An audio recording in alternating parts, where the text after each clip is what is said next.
சரி, நான் 75% பாஸ்கருக்கு தரதா இருக்கேன்.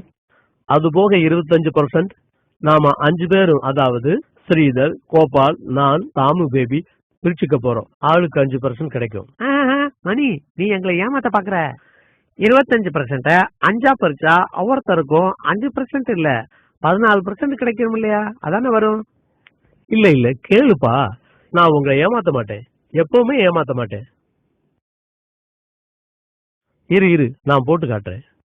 இந்த பாத்தீங்களா, 25 5ஆல வகுத்தா 5 வரும். 5 2ல போகாது. 5 25ல 5 தடவை வரும். புரிஞ்சதா? தப்பு மணி, நான் கணக்கிட புலி. எங்கிட்டே வா, நான் போட்டு காட்டுறேன் பாரு.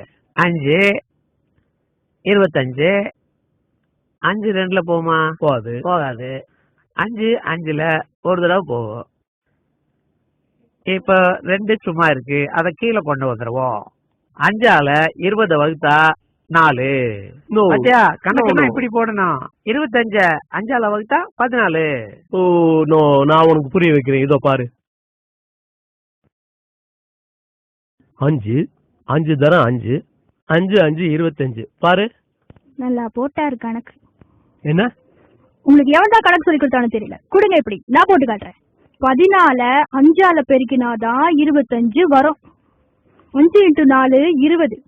5 1ஆல இன்ட்டு பண்ணா 5, மொத்தம் 25. அவ்வளவுதான். இல்ல இல்ல, இங்க பாருமா, 5 14 நான் கூட்டி காட்டுறேன் பாரு, அப்ப புரியும் உனக்கு. 14 14 14 14 14. இப்ப கூட்டி பாரு, சரியா வரும். நீ சொல்ற தப்பு, நான் சொல்றதுதான் ரைட்டு, நீயே ஒத்துக்கோ பாரு. 4 8 12 16 20 21 22 23 24 25. அது கணக்குல ஏதாவது டவுட்னா என்கிட்ட கேட்டுக்கப்பா. நல்ல வேலை ஏமாத்த தெரிஞ்சாங்க. அடச்சே.